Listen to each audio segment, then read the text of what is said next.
Okay, good morning everyone. That's about 8:01. I'm sure many of you are very used to working with the etiquette of these meetings, so could I ask everyone, apart from the panel members, to switch off their microphone and camera, please, and hopefully that means that you'll see only the panel on screen.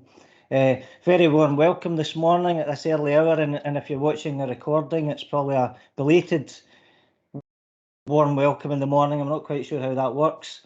I'm Colin Grant. I work for ADES. For anyone who doesn't know, ADES stands for Association of Directors of Education of Scotland, but it's a much wider membership than that. We have about 350 members, and it's largely made up of people who are working in senior positions up and down in education, up and down our 32 local authorities. As we know, Scottish education is really in flux at the moment. We've got a new cabinet secretary. We're looking at SQA. We've got the reform of Education Scotland. We have countless reports that have come out with recommendations that are being considered, and in many ways, the local authority could be seen as representing an anchor in the system at the moment. And today, we recognise that across the SLF 3 days, there have been a range of inputs, a range of sessions. This one's very much got a local authority focus. So I'm going to be speaking to people who lead and direct education in their authority, but more importantly, I think are responsible for the well-being and learning of the young people that turn up at their schools every day, along with their head teachers. And would like to try and do two things: get a little bit of an insight and feel for what it is like in their shoes, firstly, through an extended introduction from each. And then we want to go into 5 sort of burning issues in Scottish education, which appeared in the ADES 2025 vision. I'll pick that up later. So I would like to get out of the way now, and I'm going to go first to, I'm going to go in order of longevity in post. Greg Brender in East Dunbartonshire has only been in post about 6 months. Greg, I'm just going to ask you to say what your role is and how you found that 6 months in terms of highs and lows. Thanks. Thanks, Colin, and thanks everybody for attending today. I'm Greg Brender, Interim Chief Education Officer in East Dunbartonshire Council. I've been in post for 6 months, as Colin says, and during that time, actually one of my highs, and I'm saying that because I'm on the ADES column and for Colin's sake only, but one of my highs has actually been linking with colleagues across Scotland, directors, chief education officers, and we meet most weeks on Thursday mornings to discuss the key burning issues that are happening across education.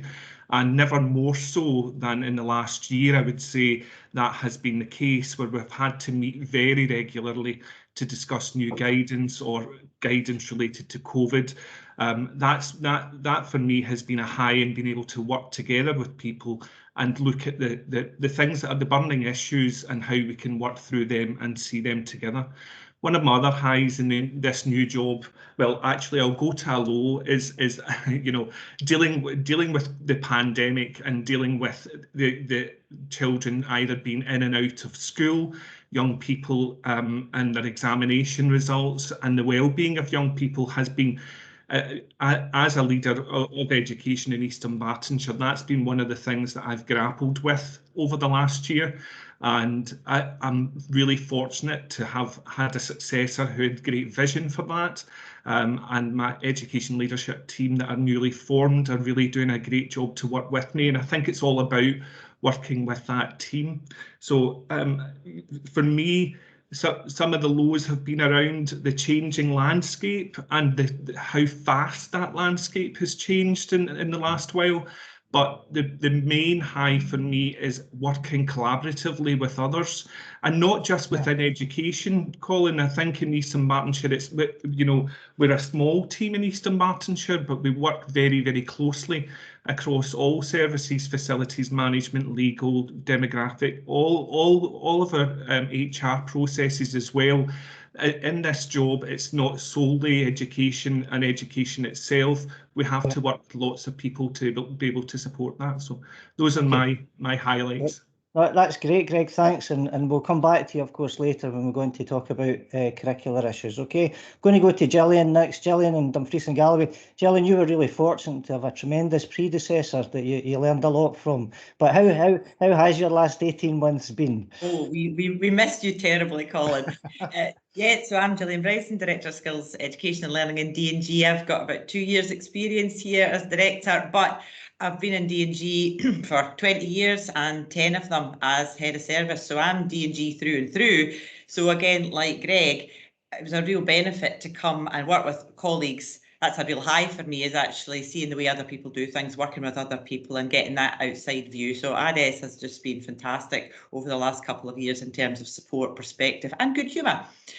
In terms of highs, in the keynote address last night, the Cabinet Secretary said that we needed to trust in our capacity to adapt and think differently. So for me, the high was how we were able to do that. I'm really proud of how we've come together and trusting in people, making good judgments. We've got really wise and experienced people in the system, and we had to trust them to make good judgments to support children and families, and we had to do that fast. I'm particularly proud of how we provided quality early learning and childcare. That was also particularly challenging because we had to pivot quickly. In Dumfries and Galloway, a third of our childcare is offered by the PVI sector, and we therefore had to move fast to be able to rebalance our system. But I'm also most proud of being able to deliver the early learning and childcare expansion programme on time and on budget in partnership with the PVI sector, because I think COVID hasn't created new inequalities, it's just accelerated those that were there already. So for me, lots of challenges, lots of highs, but it's always about people. It's always about the people that we work with, and people are all different. They're all at different stages of their change journey. So one of the biggest challenges was that push-pull of emergency versus normality, and recognising there's no certainty. And some people wanted to maybe go back to normal, and other folk were wanting to use the opportunity to change and to leave a big change. And my role to try and manage that and provide some reassurance when there was no certainty. So that's me. That's great, Gillian. That's really interesting, insightful as well about how things have been for you. I'm going to go to Carrie. Lindsay, who 4.5 years is leading Fife, but of course currently president of ADES, and I'm sure that's been interesting as things have unfolded in the last 1.5 years. Carrie. Thanks, Colin, and it's been a privilege to lead ADES, but it's been challenging as well in these times. When I took up the post, I certainly didn't think that we were going to be heading into a pandemic and all that was going to bring, so it has been really challenging. But one of the things that I've been really proud of is the fact that people at directorate level have really stepped up to the mark, that people have taken on responsibility and been on the national stage in terms of making decisions for us. Decisions that affect everybody in school on a day-to-day basis, but a lot of discussion and a lot of expertise goes into those discussions. So I think I've certainly been really proud to see that kind of distributed responsibility and people stepping up to that and supporting each other, so working collaboratively together. So in the same ways that we would expect people to work collaboratively across our schools, directors have been doing that across Scotland. So that's certainly been one of the highs for me. The other high for me, I would say that on a personal basis, I've been a career ready mentor for the last 1.5 years, and my student has been fantastic, and it's been interesting to chart the progress of what's happening in schools through her experiences. So that's been a real high for me, just to see how Rachel's succeeded and how she's gone back into 6th year and what she's going to do. So I've certainly seen it through a different pair of eyes in terms of what people have experienced. And my low, I would say, probably is the Saturday morning conversations that I've had with politicians and officials when we've had some really, really tricky things happening. And realising and understanding that we all have a contribution in terms of being able to have our voices heard. But the low bit for me was that I wasn't always able to make the decision, that when it's handed over to politicians, that's where you lose a bit of control. And I suppose that's been quite a difficult learning experience for me, because I'm used to compromising, I'm used to finding a way through things. But in a political world, it's a wee bit different. And I've certainly had to learn that fast over the last wee while. Thanks, Colin. Thanks, Carrie. That's great, and clearly we'll come back to the political element and the challenge that's around as we look at the big issues moving forward. I'm going to move to Sheena Devlin now, up there in Perth and Kinross, having been there for 6.5 years, Sheena. So quite a good long bit of experience, much of that out with pandemic. So maybe you could say a wee bit about that, please. Thanks very much, Colin, and good morning, everybody. As Colin says, I'm Sheena Devlin, Executive Director of Education and Children's Services in Perth and Kinross.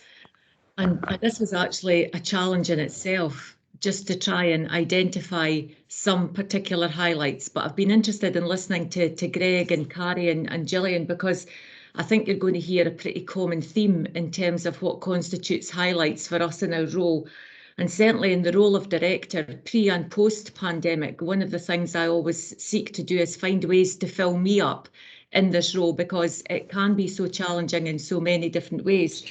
And what fills me up is being with other people, being with, whether that's staff teams out in schools, local authority staff teams with children and young people, and getting to see them and be with them and see what they're doing as often as I can, and seeing and hearing firsthand the lengths that our teams go to in service of our children and young people is a continual highlight for me, I have to say. And seeing and hearing from our young people about what's been going well for them, what hasn't maybe gone so well, and how they think it could be better.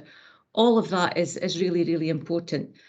And particularly during the pandemic, I think seeing the tenacity and the creativity of our teams day and daily, who just worked through extraordinary challenges during the first lockdown and then the resumption of school. Because Gillian, your point was so well made. People clinging on to this notion of it'll soon be normal again, when in fact, do you know, we're maybe about halfway through this, so we've still got a long way to go. And but people being so resilient and supporting each other, and those have been real highs for me, in addition to that collaborative approach that we have taken across ADES with our colleagues, and we're still not all of us at the stage of being sick of the sight of each other every Thursday morning, but that has been so useful and so helpful. And in terms of the challenges, well, there are many, but I guess for me, there's a challenge that exists, whether, you know, pandemic or pre-pandemic. And I think that's a critical role for people in senior leadership posts to be mindful of all the time. And that is the responsibility that we have to try and make sense of the complexities of the landscape that is education in Scotland, and to filter that in an appropriate way so that our people can do that which only they alone can do, and that they can focus on making the biggest difference. Thanks, Colin. Thanks, Sheena. And yeah, I mean, you mentioned resilience there, and there's no doubt that for everybody in this call, I think, will recognise the challenge, particularly over the last 2 years, a year and a half, but in general, in terms of working out there in the education field, much resilience needed, and we've certainly been aware of just the sort of pressures, and there's no longer a time frame to the working day for most people across the last year and a half, and it's been, I think, one great thing has been the support that people have offered each other. Just before I go to Maureen, it was remiss of me not to say that if we get a little bit of time at the end, there might be some time for some questions from the chat panel, so if people want to put anything in there, that would be great. Now, I'll now move to Maureen, who's been 14 years as director in Glasgow, so plenty to talk to us about there, Maureen, I think, over the period. I'll go to you for highs and lows. Thanks very much. Yeah, 14 years in Glasgow, yeah, pretty long time. And I suppose I would completely agree with the comments that everybody else has said, you know, that improved teamwork, not just across directors, which I think has been a wonderful development, that Thursday morning support sessions. I know our head teachers and teachers have all been doing the same, because it's that real importance of social contact during times of difficulty. But in a Glasgow context, I suppose the huge high for me is the success that we've had in developing the new trendy term as a trauma-informed workforce. But actually it's the use of nurture in our classrooms and in every aspect of our work that has really contributed to the transformational change of education in the city. And it's continuing, you know, it is in a really good place. And it's been wonderful to see, because the levels of deprivation we face in the city make our world pretty challenging, but that use of nurture has given us such a strong platform to be able to cope with that resilience that we've all needed through the pandemic. And I don't actually have any significant lows. I do love my job. And although the pandemic has been unbelievably challenging, and it would be a lie to say that across my 14 years, I haven't had days where I've put my head down on the desk and thought, oh my goodness, this is really hard work, or words to that effect. That actually we need to take the positives out of the pandemic. We need to think about the successes that we've had and not dwell on just, like nobody's having a worse holiday, because actually look at the digital transformation that we've made across the country. We have moved further in these year and a half than we would have taken. It would have taken us 10 years to faff around with technology and getting us all up to speed on it. And my goodness, look at us now, using Teams, using Zoom, thinking about different ways to deliver. And now we need to get into pedagogical skills associated with digital learning. That needs to be, because it is different. So let's use the pandemic as a positive, albeit a little bit hard for us. Thanks, Maureen. That's great. And that's a really good link into the next section, I think, because what we wanted to now go on and do is have a little bit of a look at the big picture, but through the lens of the ADES 2025 vision paper. This was developed towards the end of last year, at the beginning of this year, through networks. And again, in the way that Maureen's saying, we've been able to do it more easily than we'd normally have, because we meet every week digitally, and that has been a great irony, isn't it, of the pandemic, that we've got so much better at that. But this was developed through ADES networks and directors in terms of a fairly simple paper that identified what we thought were the really big issues that need to be addressed and for things to look different in 2025. As Maureen said, one key issue, we had two themes. One was, let's not go back to normal. We must make a virtue out of the things that we've not been able to do, and actually the things we've been able to do have been terrific. And that where we're looking for change, it has to be done right across the whole system. And we picked, we didn't pick, we identified, I suppose, 5 really key areas of focus. And I'm going to start first with Maureen, because the first one was around the use of SAC2, the use of effective use of resources, optimum opportunity for local authorities to use the resources. And I know that, Maureen, combating disadvantage has been a massive driving force for you over the years. So do you want to say a wee bit about how you hope that might pan out in terms of resource, where we might be in 2025, what you would hope, or what your fears might be, either way? Thanks very much. The attainment challenge has been, the last 5 years, has been tricky. We've had to manoeuvre our way through a bit of governmental rules, a bit of governance issues, but I'm really optimistic that in the next phase, we can really take it to a new level, because it's so important that we have all 32 authorities engaged in this, because actually raising attainment and closing the poverty-related attainment gap is our core business. That's what we do day in and day out in every school, in every classroom, in every playroom across the country. That's what we are focused on doing. And the attainment challenge should just be enhancing that core business. So therefore, it's really important that all 32 authorities understand and are absolutely focused on that. And it would be helpful if there was a little bit of additional funding to come in to enhance that work, because all the research evidence shows us that it's not just about what happens in the classrooms and what happens in schools, but you need an external influence coming in at every level of the system to bring that support and challenge to ensure that you're focusing on the right things. So in local authority context, that might be a peer head teacher, it might be a peer local authority officer. And for some of us, it would be helpful to have that little bit of additional funding targeted and focused on what works. But let's be clear, there is not, as we've said in the vision, there is not a one solution It is not about a one-size-fits-all for the country. We're a very small system, but we're a diverse system. And it's really important that people develop ownership. And in the city, I think part of the success that we've had is because our head teachers look at their local communities and design curriculum to meet the needs of their local communities, taking into account their unique context. And that's the trick, I think, that needs to come across the 32 authorities. So I am very optimistic about the future. I do think that in 2025, we can make a systemic change by having all of us focusing on our core business. It's not rocket science. What we need to do is to, well, in my view, is stop the fluff. So stop the stuff. If it doesn't impact on changing, on improving outcomes for children or changing the lives of families, stop doing it. Good luck. Okay, thanks, Maureen. And that links, I think, nicely to yourself, Sheena, because part of that agenda, of course, is what is it we're actually measuring?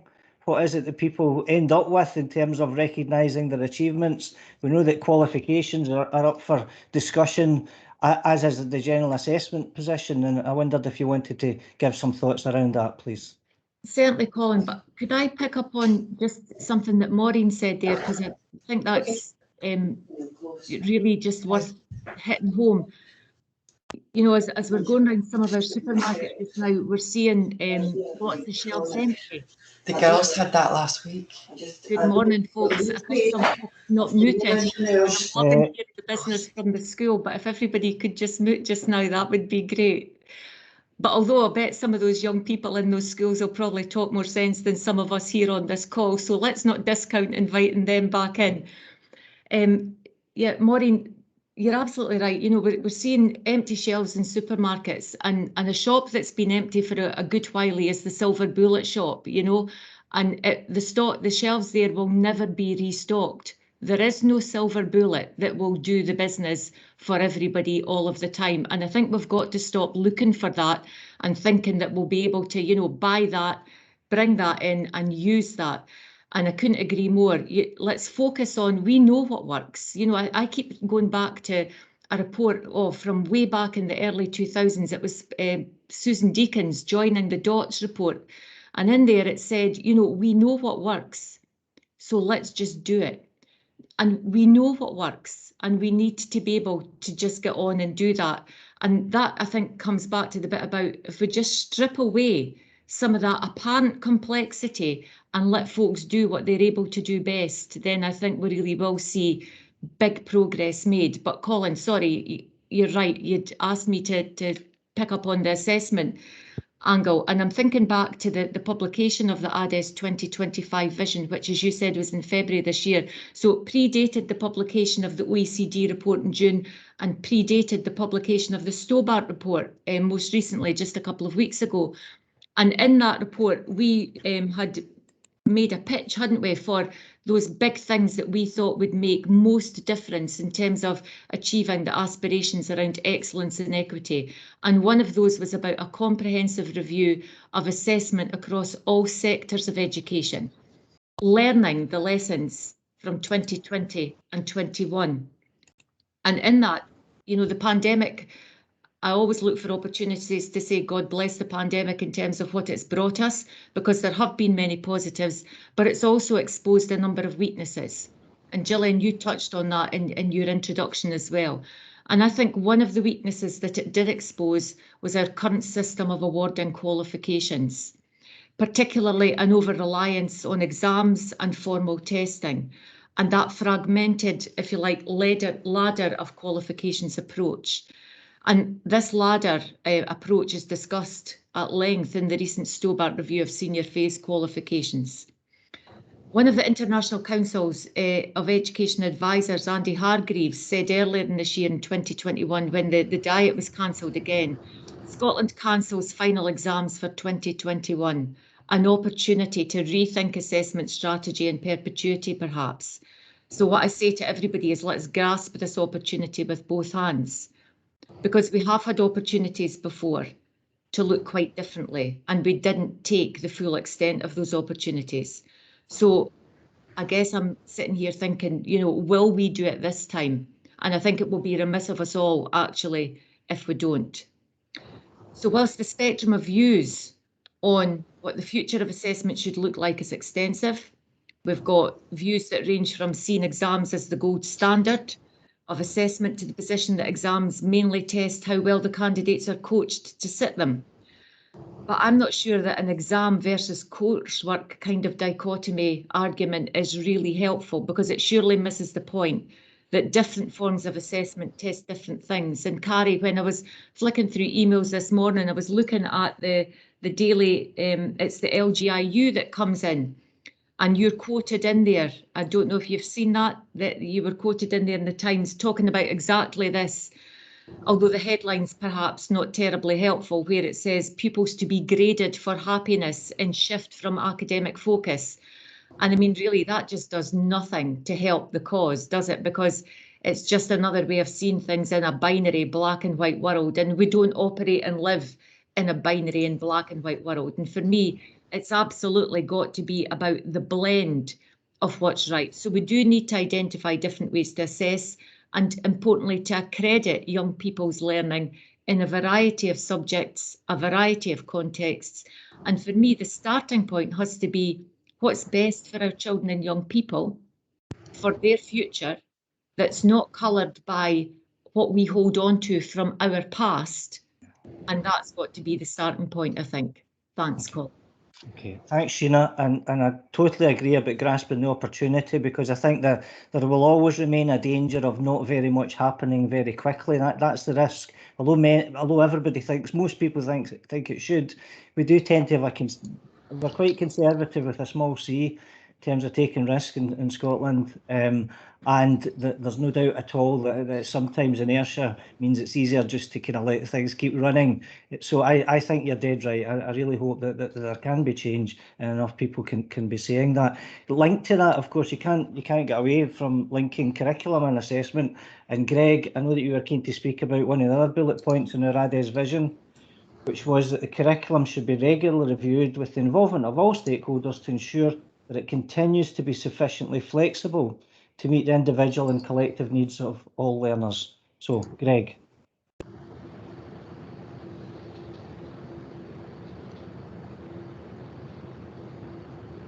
Greg, you're muted. And I'm getting feedback there, sorry, Colin. So thanks, and I think actually the comments that Maureen and Sheena made all tie into this as well, to be honest. And without your curriculum, you don't have assessment, and without assessment, you don't have the curriculum right for our young people. The vision is right; it has to be flexible around families, and the key for me is we do tend to look at an exam-focused, attainment focus, and we need to look at refreshing that. The pandemic has allowed us to really enhance the digital offer and digital pedagogy and teaching, learning and teaching within our establishments. But if I look to the vision of where we want to be, I think it's looking at tomorrow's workforce and looking at the 4 capacities of the curriculum for excellence. What do we need in young people, and what should they be doing to work collaboratively together? So I see curriculum focused really on the capacities of the 4 capacities of curriculum for excellence, and looking at that training, the training offer, the work offer, the college offer, and the university offer. They're absolutely key in getting this right.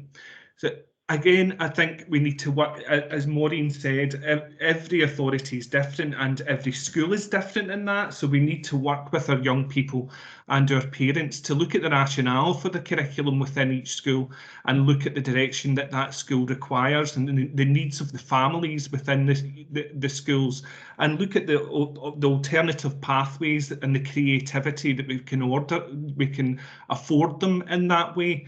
And that's absolutely key. Key to me is communication, and key to me is tracking not tracking attainment and achievement, but actually the conversations that happen from that, and making sure that we've got the pathways right for our learners. And that takes me I wanted to say that goes from early level right through to National 5 and beyond.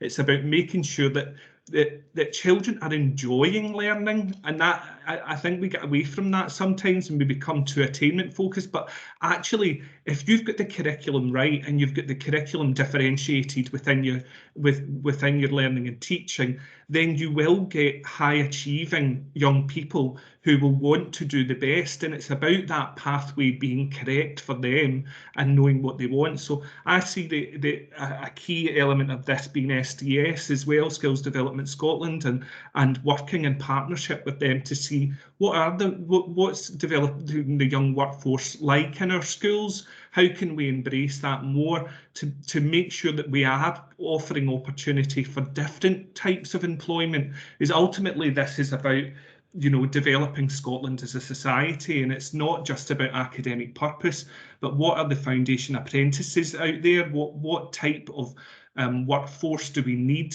in Scotland? You know, it talks about that in the ADES vision.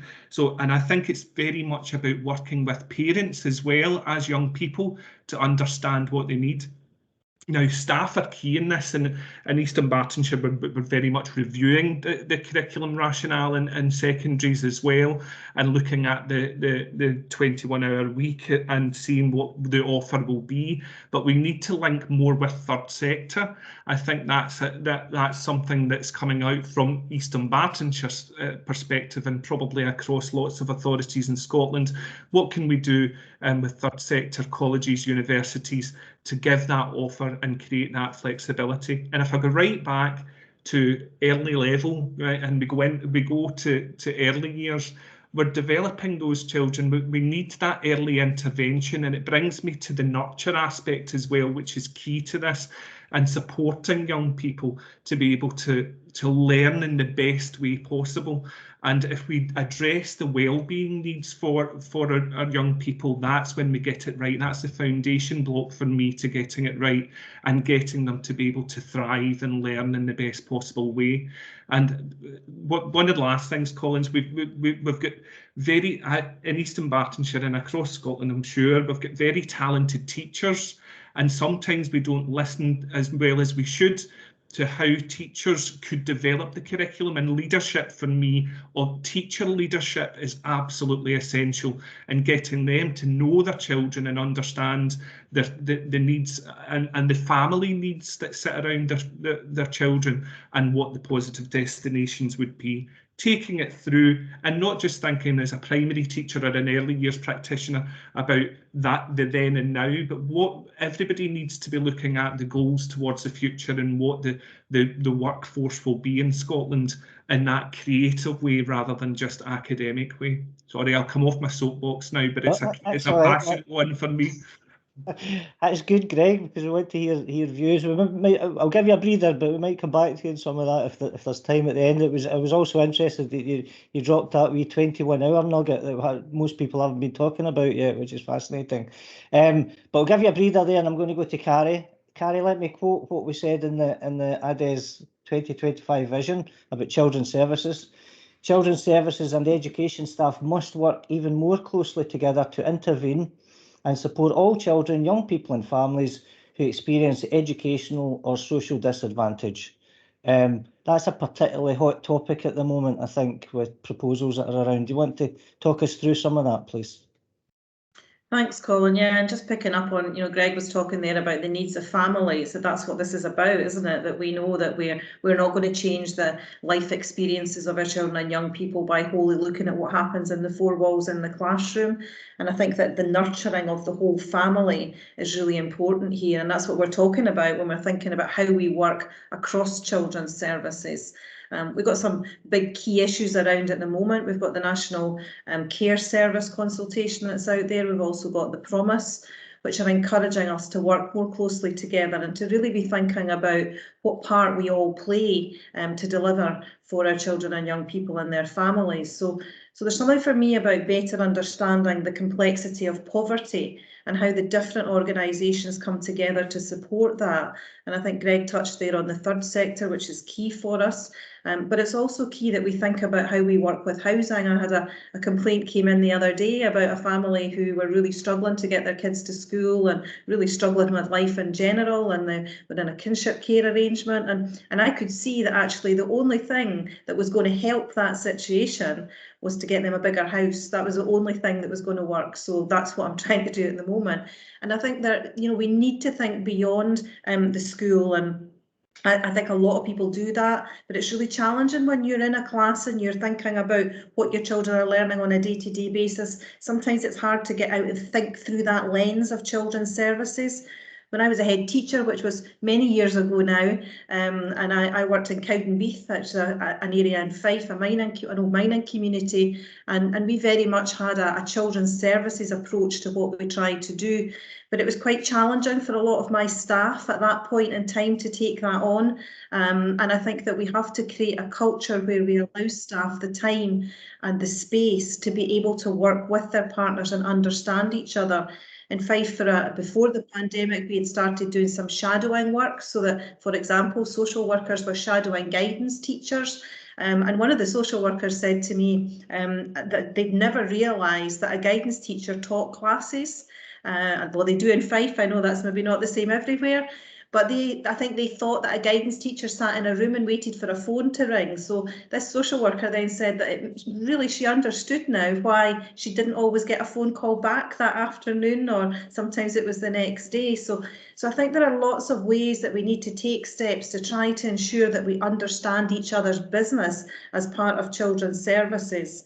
And I think the pandemic did show us, and Maureen touched on, you know, the pandemic helped us quite a bit in terms of technology, but I think it did show us how we could come together. And again, if I just give a brief example, that, you know, one of my schools had a family where there were no services involved, but they knew the family were struggling. So the school went out directly to the family and took them food and parcels, and then connected them into the services. And you'll all have examples where you've seen that happening. But people went above and beyond because it was a pandemic.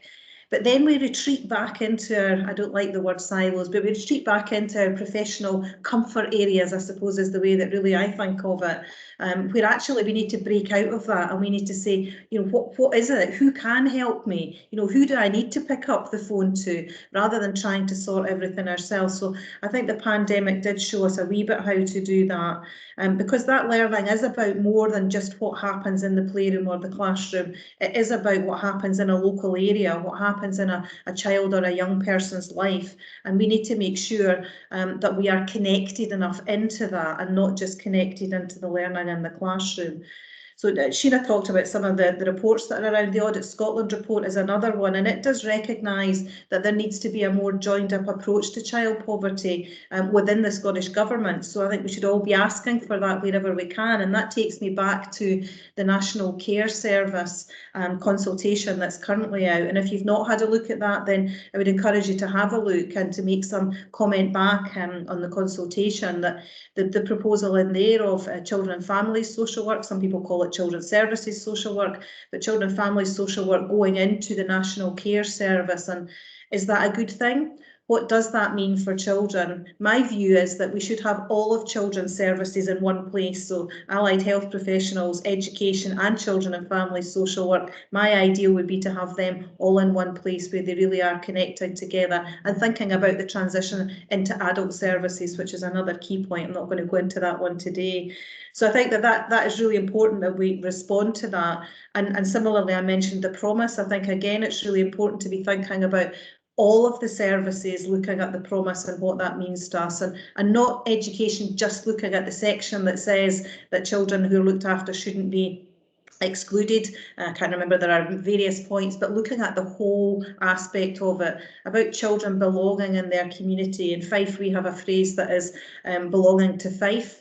So all of our children, we want to belong to Fife. We want to make sure that they are cared for wherever possible in their own school and in their own community and with family members. It's not always possible, but we now only have 30 children out with Fife, where we used to have about 200, because we've had a real push on that. So And the last thing, maybe just to say, just about the quote that Sheena was referring to, it was part of my session for the Scottish Learning Festival last night that quote was taken from.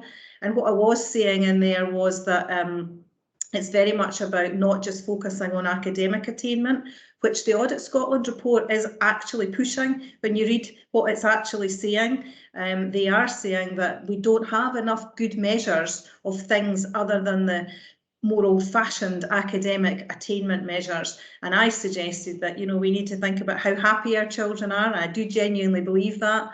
We need to think about how confident they are, how resilient they are. And I see that every day when I go into schools, not being in as much with the pandemic, but when I go into my schools, I see young people who are happy, who are confident, who are resilient in the main. And that's what we want for our children. And doing that through children's services, I believe, is the way to do it. Okay, thanks, Carrie. That's brilliant. I'm just conscious of time. I'd love to unpack some of that, but we don't have time to do that. Although I'm really interested in what you're saying there about, you know, we're not going back in terms of digital, and so the pandemic has had a positive effect on that. It'll be really interesting to see if the pandemic has a positive effect on relationships and working across the system. That remains to be seen. Right, we've only got 2 or 3 minutes left, Gillian. I'm really sorry about that. I'm just going to give you a free hand on professional learning, career-long professional learning, which was the last issue for ADES 2025. Okay, 1 minute. Our services are full of clever people who are committed to children and families. And so, yes, there's a discussion ongoing at the moment that as we reimagine education, our ITE programmes must reflect the design of our ITE programmes, but the 11 institutions that deliver ITE programmes have to adhere to their own institutional rules and responsibilities, and they're all accredited by GTCS. So we've all got a part to play in here. But my final comment would be that the 32 directors across Scotland are the employers of the vast majority of teachers in Scotland, and we have a job to influence and support the programmes, whether it be at early stage qualification or through into the educational research side, because the two are symbiotic.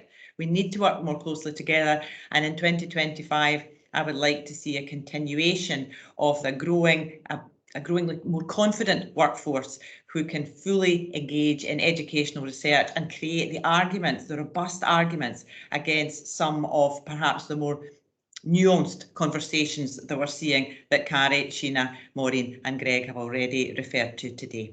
I've got lots to say on professional learning. That's what fills me up, as Sheena said. It's supporting young teachers, supporting young professionals, and I've got a lot to say on that one, but we're going to get the big hooky stick, Colin, I think, and we're going to get signed off. So back to you. Thanks, Gillian. Unlike in other platforms, we're actually going to get cut off at 8:45, so they stop me there. So I'm sorry we ran out of time a wee bit.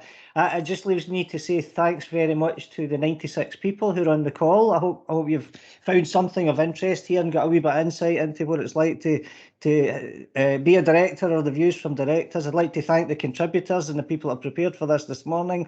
I hope it's been of some value to everyone, and I hope you all enjoy any other sessions that you're going to at the Scottish Learning Festival. And thanks to Linda and our colleagues that have laid on the whole thing. I think it's been terrific. Okay, so we'll let you leave at that. Thanks very much. Thank you.